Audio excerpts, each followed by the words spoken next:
Okay, so here's hoping that this is the last of the explanation videos.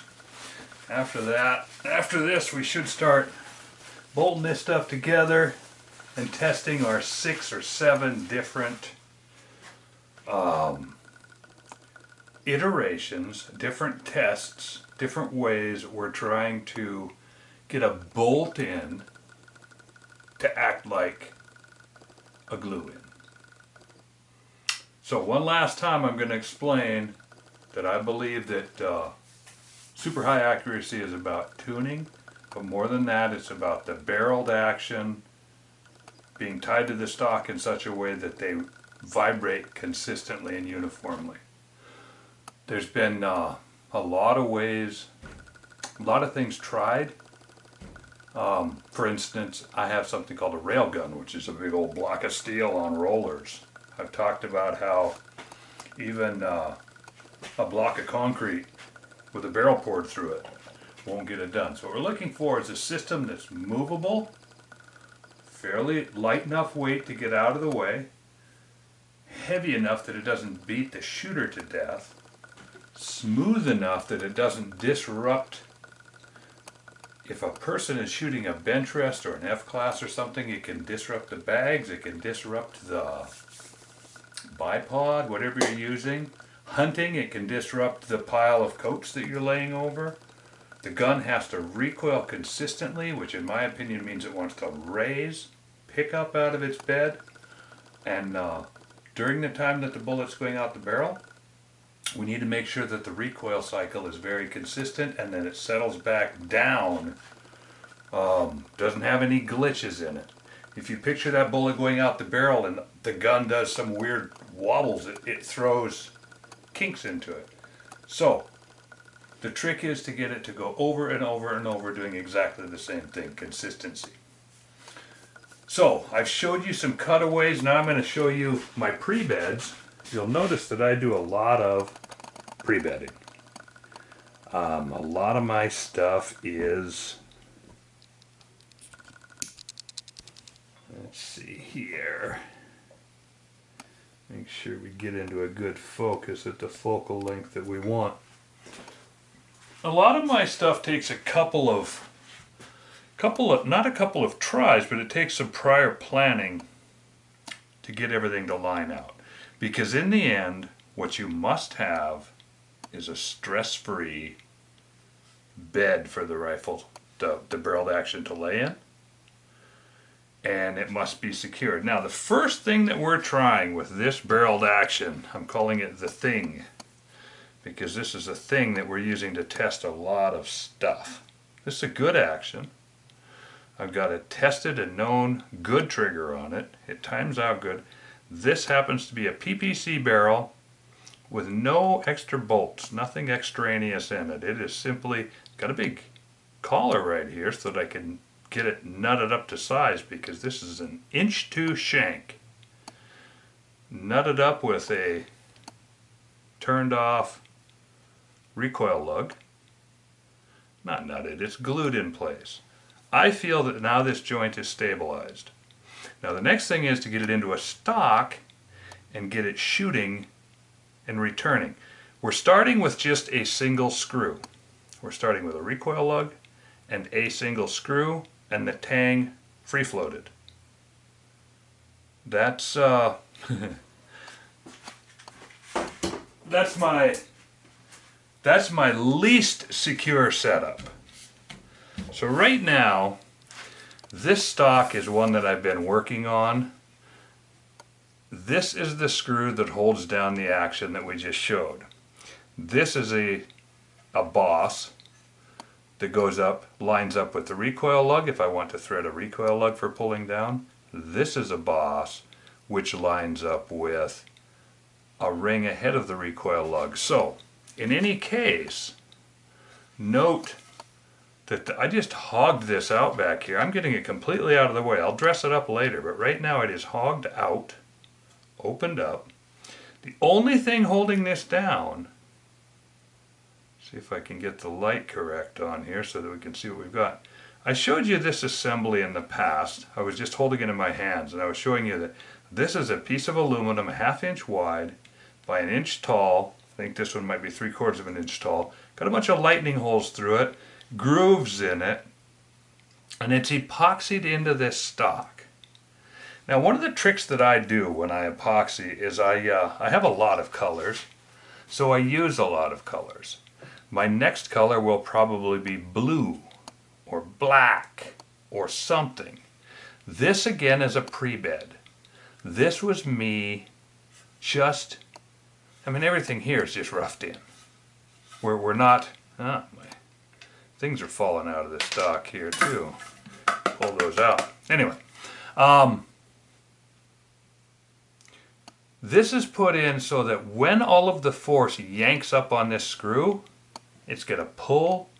When the gun tries to bend, or I keep talking about it ripping out. Now, I know a lot of you are going to think that that's crazy talk. Oh, that gun doesn't try to rip itself apart. Well, actually, yes it does. Just like an engine tries to rip itself, just like the drivetrain on a race car tries, and sooner or later does rip itself apart when you get the power, you get the bone put to it. So, on this particular setup, we have a single small recoil lug. This machined aluminum plate in here is to act as a bar, a resistance bar, so that when we pull up on this screw right here, this is the only thing affixing this action into this stock. It will be bedded in here stress-free. I'll use a contrasting color so that we can see everything as we go. I just wanted to show that these pieces of aluminum that I was carrying around earlier, I then bolted to the barreled action and dropped down in here and I pre-bedded them. They're just, now I'll rough everything up, I'll clean everything up, but this first test is going to be a single hold down screw. Now, I have another stock here. This is why I call this the thing. This one also has a block in it. This one's a little bit further along. I need to clean this out up here. I'm kind of embarrassed because this is just it's just slopped in. This one though is completely bedded. I could shoot it right now. Now it's down to the final cleanup, paint, dress up, touch up the tops, make it look good enough that, and of course this is that stock that has been a bat or a Borden or something else, has the big cutout. It's been so many things. It's been a Panda.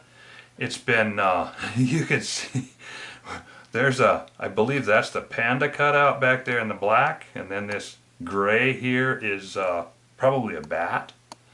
Or it could be one of the Borden. Borden uses that cut quite a bit too. This is an action I just threw up here because I just got it today. This is a new Rimrock BRM. I've never had a drop port. I'm so excited. I've just decided to throw another gun into the mix. I'm going to build another one. I'm going to build a drop port concurrently with these. And again, this one's going to want to be screw in. This whole series, this whole experiment is how to build a bench rest accurate gun without gluing it into the stock. Because gluing it in has just been the way it's been done forever to get. Or the other way that you can do it is you can get a big solid bottom single shot action and you can bed it conventionally. But here's the next step in my paradigm. I'm leaving this loading ramp up in the hole in the bottom. And if we go back through the history of accuracy, we're going to know about, let's start with something called the 40X, Remington 40X, which was a solid bottom Remington 700 action. Nothing else special about it. They just didn't make this cutout here. So it was solid on the bottom because somebody in there recognized that the actions were flexing. It was creating problems. So, front screw, back screw. Notice that this setup right here is bedded conventionally. I've got good solid bedding all the way back through, a nice tight down around here. So to all intents and purposes, this test bed will be testing a magazine. Even though there's no magazine, I've built this loading block in here, which is attached to that aluminum piece that's inside of here. But this is going to be a conventional test setup. Boom, boom, front and rear screw holes, bedded in. I bedded this thing in under gravity alone, knocked the edges off, and decided to throw up another video, which, as ugly as it is, I don't really care. This is not about presenting my work or myself or anything to you. It's about, hey guys, if you're looking for a project, try this. Or if you're looking for, man, I haven't even got the tape off of this stock. But again, we're digressing here.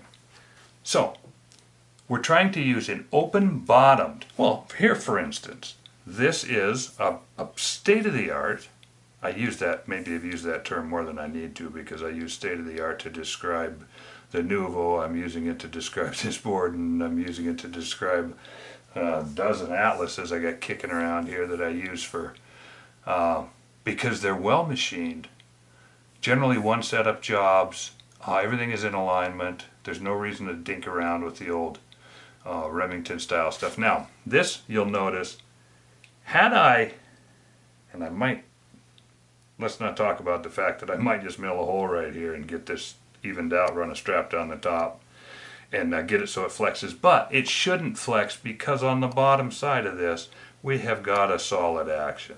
We are big. The only cutout I've got is my drop port. Okay, never had a drop port, excited to finally have one. This one here, you chuck everything in the left side, ka-dunk, ka-dunk, and it just drops out the bottom. This is going to be a BR 6PPC setup. It's got a BR, now let me rephrase, it's got a 473 bolt face, .473, it'll accept 30-06. It will accept BR, it'll accept 243, but it will also shoot PPC. I'm going to be fighting for weight on this because this is a heavy action. But I'm going to do a drop port in an action in that stock that I've got designated for it right here. This is actually even the correct cutout and everything, but I am going to put one of those aluminum blocks, the transfer block, in here. Now the exciting thing about this action is that it's wicked long. One big screw right here, big quarter 28 pull down. I have a hunch I can just make this happen. I mean, I have a hunch I can just, now, it comes with a recoil lug. I don't know, so I can do 6x47s, I can do 3080 type stuff, shoot, I can go up to whatever size that I want. Everything on this is done correctly. I hate to turn this into an action review, that's not what it's meant to be. But it's got a pinned recoil lug if I decide to use the recoil lug. These just go in, I'm going to take them back out. So, we have a pinned recoil lug. I'd like to probably not use the recoil lug. I'm going to probably slot it and pull down and just use a, depending on how big, this is never going to run a big cartridge case. 6x47 is going to be about the biggest, 6.5 maybe, 6.5 Creedmoor maybe, for power factor. But the other cool things are, it's got the pins for the top, front and rear pin pick rails, pinhole here, pinhole here. So I can take this off, use a conventional action wrench here on an inch 350, nothing in the way, everything is fine. Tighten and loosen this thing normally and conventionally, get it up to the poundage that I want. Shoulder the barrel. So this seems to, I mean, this is my latest, for 6 years I've been looking for the perfect action. This might be it. We're going to find out if we can make weight. But just to reiterate what we're talking about here, we're doing something that's essentially never been done. Big cases and shooting tight quarter-minute or better groups has traditionally been conventional bedding, solid bottom, no cutout. So first you start by buying a big old solid honker of an action. Like I said, the old, way back in the day it was 40Xs and then everybody copied it. So a big solid plate action, bolt it down well.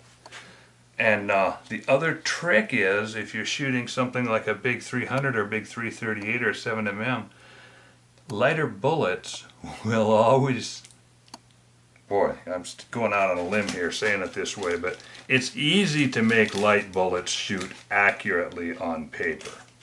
Let's just put it that way. But there are a lot of things that make it super duper wicked stinking hard to shoot big bullets up to VLD. I tend to shoot, except for short range, some would call it point blank bench rest, that is 100, 200, and sometimes 300 yard competition, light, short bullets. They look like soup cans, very low BC. We're talking 250-ish. A really hot rod boat tail bench rest bullet is gonna be barely pushing 300. So a 0.3 BC, remember, ballistic coefficient is contrasting it against what's considered to be the standardized projectile for long-range testing. And it just so happens that it closely approximates a 750 grain AMAX in the 50 caliber. That has been assigned as 1. It's not the AMAX, it's actually a military ball round, but that's neither here nor there. And contrasted against that 1 is everything else. But when you're out here steadying around and trying to figure out what to do, you're going to find out that your hunting and your long range target and whatever bullets started around 0.5 BC. People call it a 500 BC. Oh yeah, this bullet right here, and 573 BC, I'm shooting right up. Oh yeah, I shoot a 625 BC.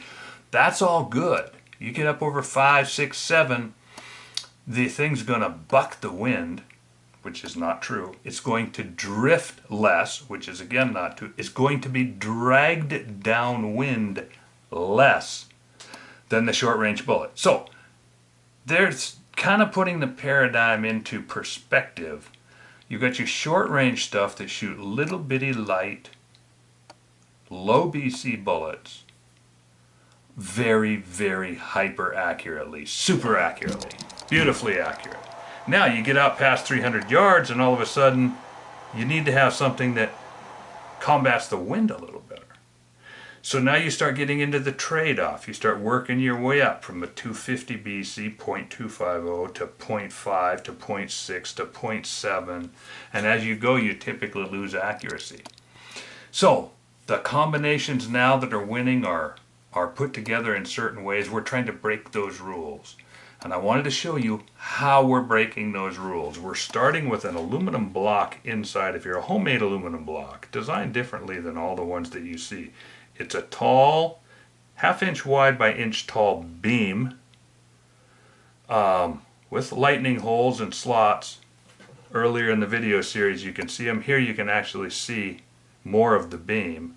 I've got this one roughed in, pre-bedded, got enough bedding down in there that it's locked in place. On my next bedding round, I might just go out and shoot this thing.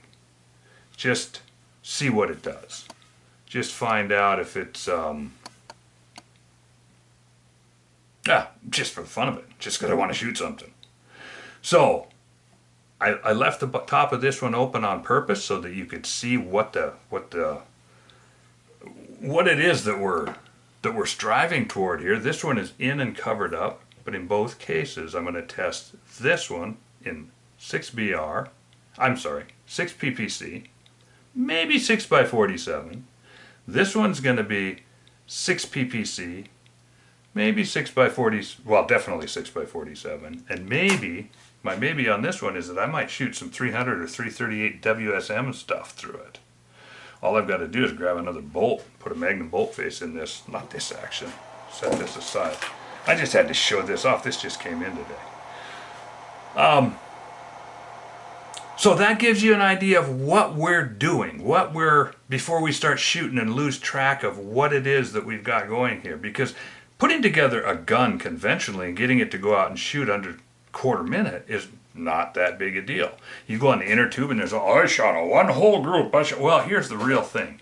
If you shoot accurate stuff, the term I've been using for 25 years is, if I have air in my group, I'm toast. That means in either 3 or 5 rounds, if there is any paper in the group, if it's not a one-hole group, the gun's not, something's broken. An example of that is my big red, white, and blue gun. It will pinhole little 112, 118 grain BIBs, but as soon as you start pounding on that big heavy chassis that I built, it's a failure because I call it humps up. But the point is it starts to vibrate funky whack. It doesn't shoot with the bullets I want to shoot with it. So what we're trying to do here is break the rules, reset the rules, do things differently, shoot a repeater with a hole in the bottom. By the same token, traditionally the short action 700 has been considered more accurate.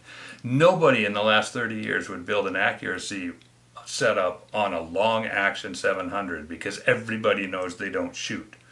Well, that's empirical evidence. What we're looking for is reasoning, rationale. The difference is this is 6.5 inches apart. The long action is 7.35 inches apart. It's a little longer, a little floppier. I submit that we're going to try to just quit using this backside. Try to concentrate our efforts up here and see if we can't get the Remington 700 clone style action to shoot by just supporting it in this area, just supporting the front and letting that tail hang out here. Breaking the rules, checking it out.